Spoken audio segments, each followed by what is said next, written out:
welcome to From the South. I'm Laura Prada from our Telesur studios in Caracas, Venezuela. We begin with our news.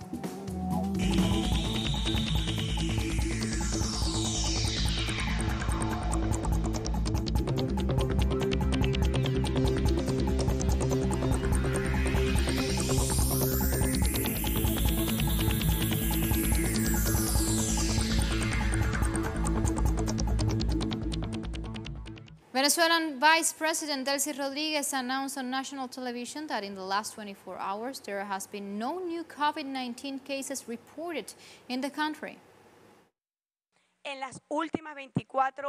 In the last 24 hours, no COVID-19 positive cases have been reported. We know that it is a difficult task, but we are certain that together we are going to fight this pandemic. We are taking all necessary measures that have scientific backup and for the expert in this matter in order to verify that the measures we are enforcing are correctly applied and due.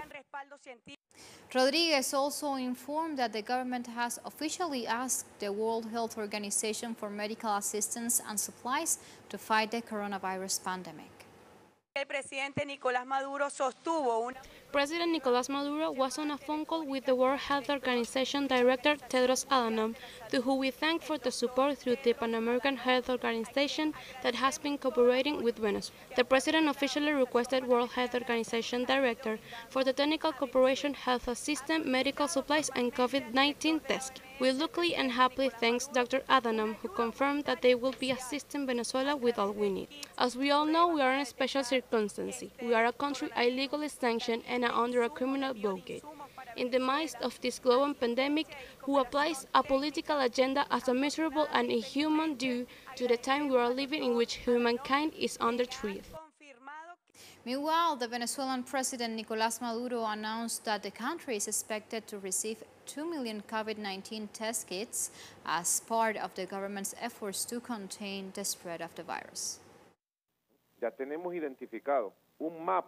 We have already drawn up a plan how to prioritize suspicious cases on a mass scale, which is what the Director General of the World Health Organization, Dr. Tedros, recommended to me today. Following the measures we implemented to promote social distancing, we are now focusing on testing, and we are trying to get 2 million test kits, so we can begin the testing of suspicious cases on a mass scale over the following days. President Maduro also indicated that this Thursday will be arriving humanitarian aid from China besides the medical assistance that came from Cuba this week.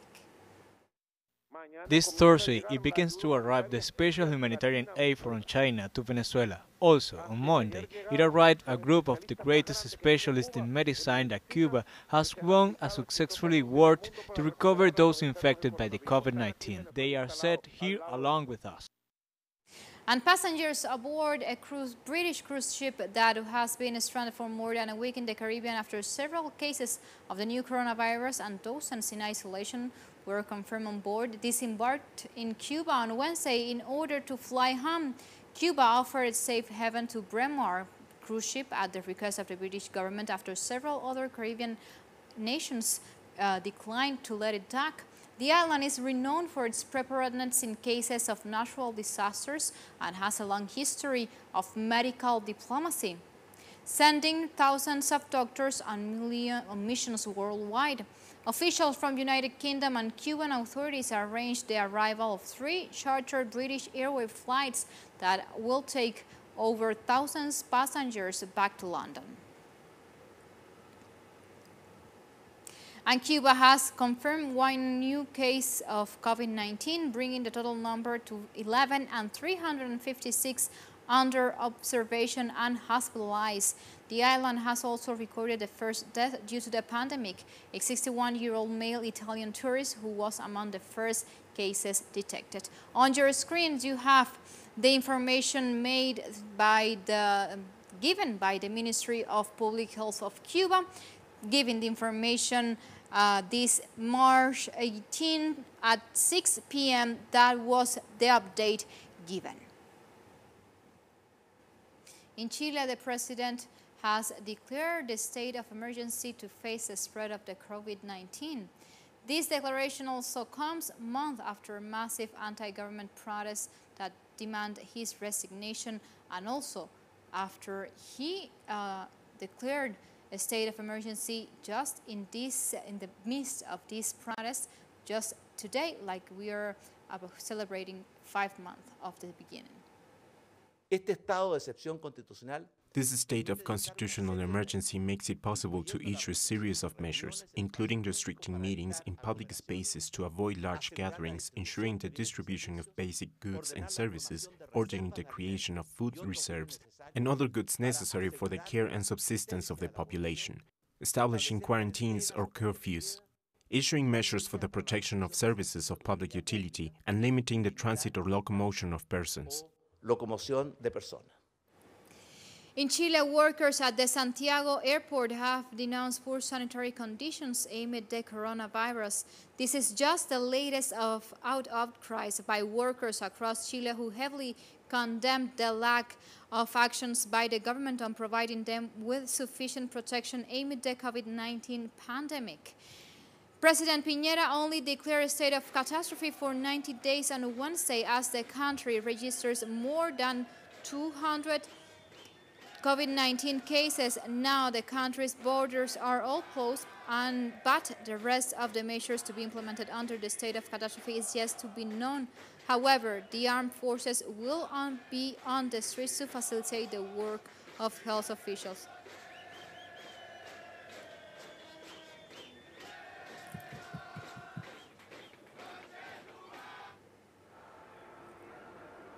Meanwhile, Chile Economic Minister Lucas Palacios announced that all shopping malls will be closed starting from Thursday to prevent the spread of the novel coronavirus. However, supermarkets, health centers, banks, and hardware stores remain open.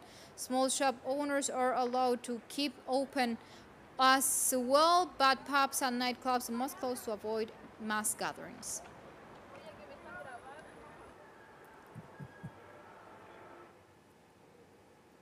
In the Caribbean, the Prime Minister of St. Lucia, Alan Chastanet, has referred to the actions of St. Lucia's government to avoid the COVID-19 pandemic, along with the announcement of 2 confirmed cases for the COVID-19.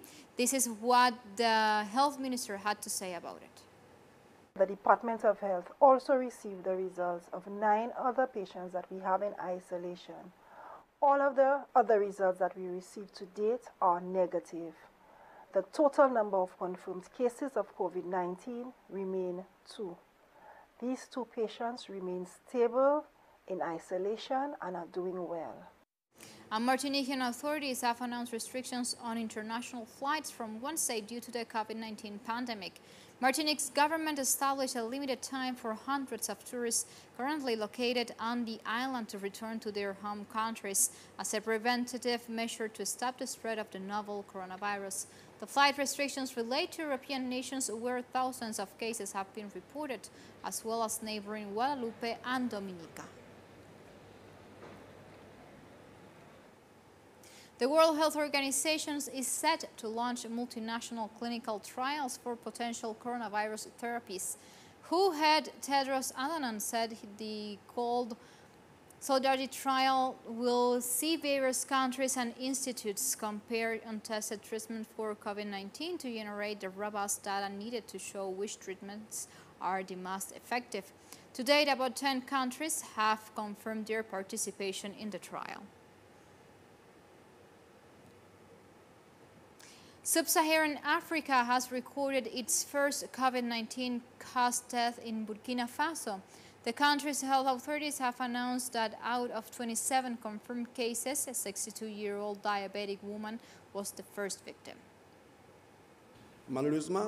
While we were about to announce the first cures in the patients, whose checkups are due today, we recorded the death of a 60-year-old diabetic patient who was under intensive care during the night of 17 to 18 March 2020 at 11:25 p.m. to be precise. Meanwhile, South Africa has banned cruise ships from entering the nation ports to curb the spread of the novel coronavirus. COVID-19 cases have reached 116, the highest number recorded in sub-Saharan Africa. Passenger vessels will be allowed in our ports. In essence, there is a total ban on cruise ships. This affects all leisure travelers with effect from today. In Nigeria, the government has issued a travel ban on citizens from 13 countries that have been hit the worst by COVID-19. Federal government will restrict entry to Nigeria of persons from the listed high-burden countries with effect from Friday, March 20th, for a period of 4 weeks initially and subject to review. And several shops have been left empty in Libya as people rush to buy supplies after the government announced a shutdown to prevent COVID-19 outbreak. Libya's United Nations recognized government has announced measures which include the closure of all land borders under its control to keep out the coronavirus. Tripoli's only functioning airport was already shut down due to the fighting between the Government of National Accord forces and Khalifa Haftar fighters. Libya is one of the few African countries which have not yet confirmed any COVID-19 infection.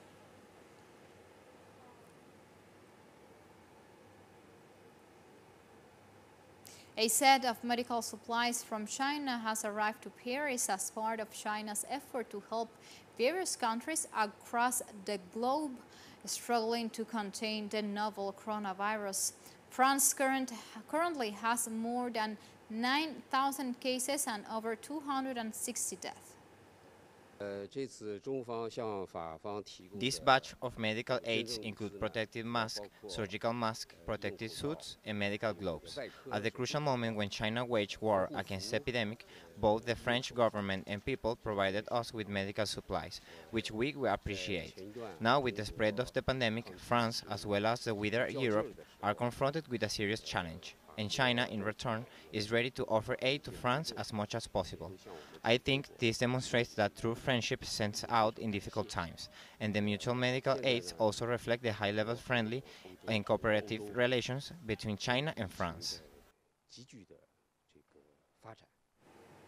Italy has announced the highest one-day number of COVID-19 deaths recorded in any country since the outbreak started. The Italian Civil Protection Service said 475 people have died from the novel coronavirus over the last 24 hours, surpassing any one-day death toll of any nation since the first case was detected in China late last year.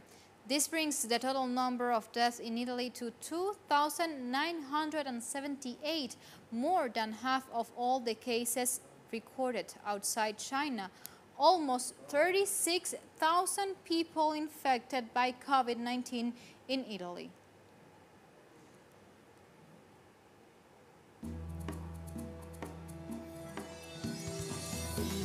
Like this, we go for a first break. Remember, stay tuned with us. Follow us on Twitter at Telesur English and on my account at Laura P. Telesur. We'll be right back.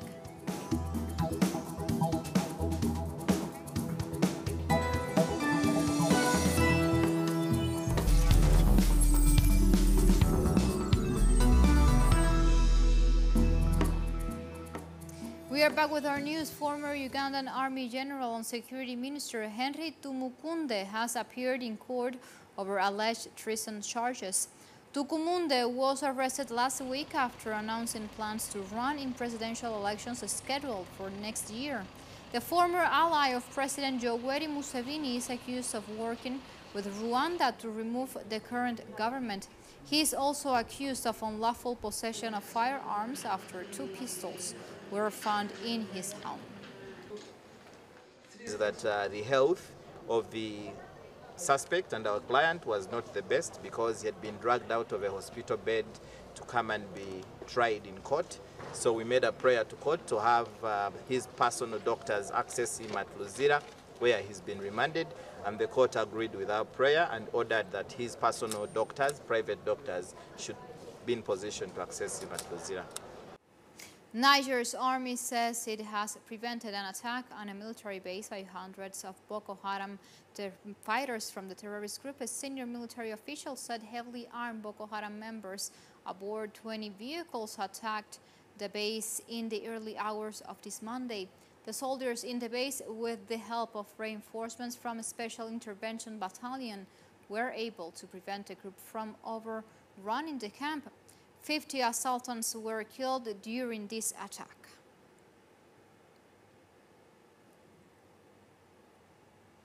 The South African Communist Party has welcomed the decision by the country's Ministry of Justice to deny parole to Janus Wolus, the killer of the party's former leader and liberation icon Chris Hani. A statement by the party said Wolus is an UN repentant, cold-blooded assassin who must not be granted parole. Wolus is serving a life sentence for the 1993 murder of Hani, who served as Secretary General of the Communist Party and member of the African National Congress.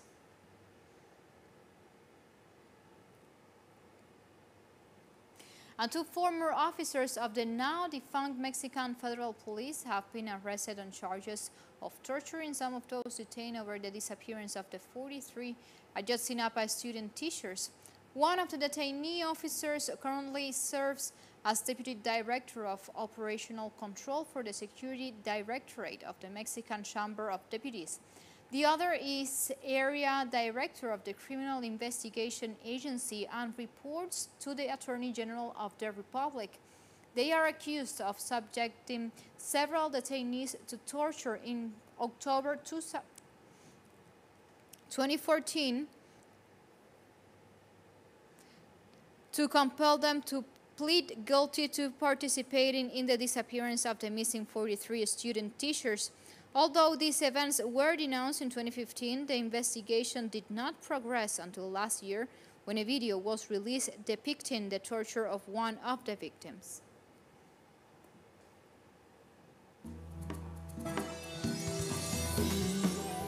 We are back with our news. 3 U.S. states headed to the polls last Tuesday to select their candidates for the Democratic primaries. Joe Biden won in both Florida and Illinois and is expected to win in Arizona as well. Ohio was the only state scheduled to hold a primary, which opted to postpone last minute while citizens are shuddering over coronavirus concerns, and some cities have taken major steps to try to halt the spread.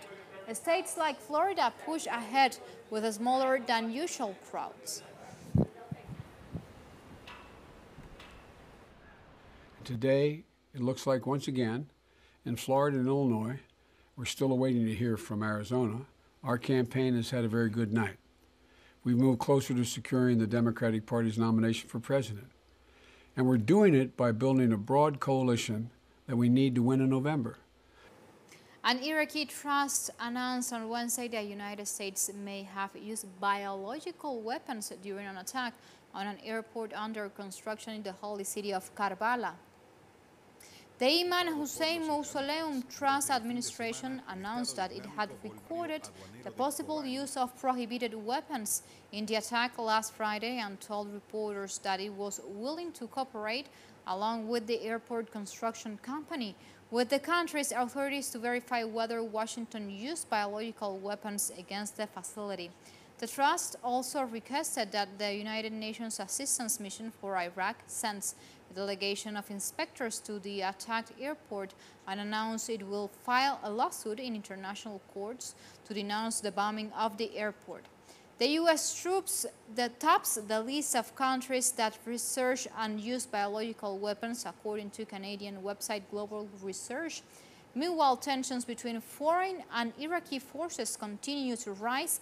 United States consular services in Iraq have been reduced to minimum. There are continued calls from the Iraqi population for U.S. troops to completely withdraw from the country.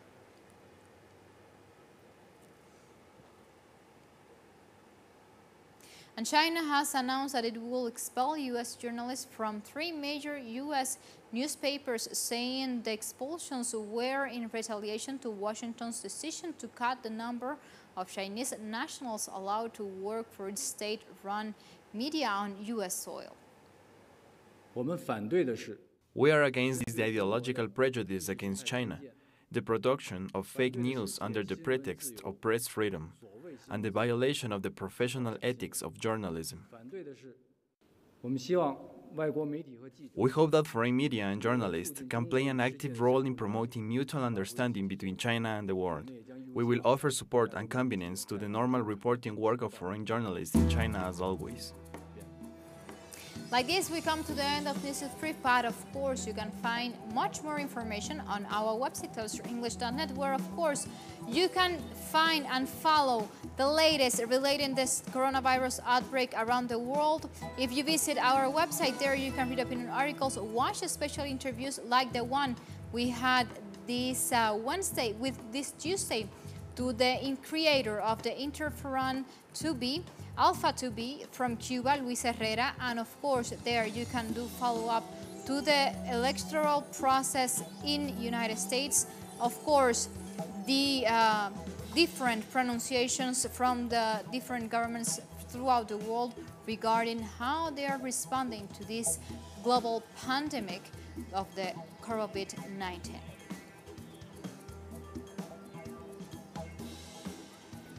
Like this, we come to the end. Of course, the invitation is made. You continue with us with Telesur, always together, connecting our global thousands. Next time, thank you for watching.